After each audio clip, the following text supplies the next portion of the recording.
kuom weche ma wawuoyo mpaka mag tuo mar tuo ringa. Screening kata testing, ng'ato ka ng'ato otem mondo ng'e status ge.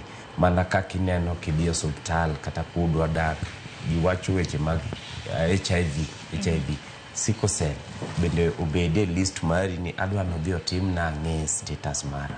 Mae kwatimo to wabiro bedo gi yot mar mondo waduok piny, kata kok dwa tieki to waduok piny, nikech kama sani nyithindi nyuolo mang'eny kabisa. To kendo bende kik ng'ato wachnu ni gini en mana joluo kende, kidwa kendo kata kidwa nonyumi tidhi e kabila moro. Mano ok ti sani, nikech daktari bu nyisi ka en gi jotuo mawuok e kabinde te ma e Kenya ka, nikech en gene kido no osedhi kamoro amora. Koro yo ma inyalo ng'eyo go en mana kidhi timo screening.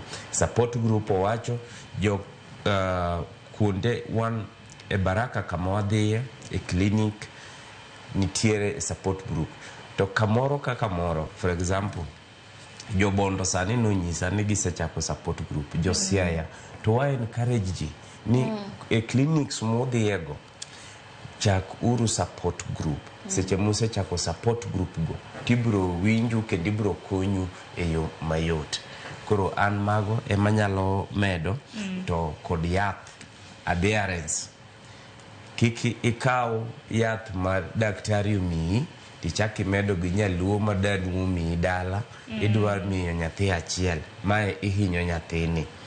Ti kod yath ma daktari omiyi e osuptal seche midhi e klinik chande, kik irew gi yadh nyaluo. To ka yadh nyaluo onyisi nothiedho sickle cell, duogi nyis daktari, daktari an nadhi dala to danwa omiya yath moro, nikech ok wawach ni yedhe go richo, tie joma gikonyo, to dwar daktari mondo nyisi ni kothiedho sickle cell watim ne test, kayudo ka onge tabro koni ni sickle cell orumo.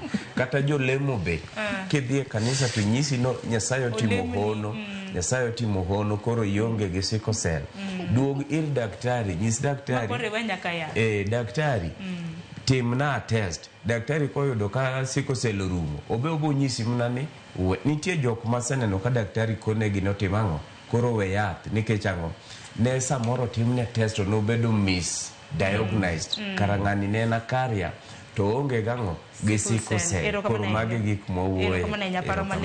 Daktari dani tieknwa, aneno ka sa bende orumo mana mapiyo. Agwero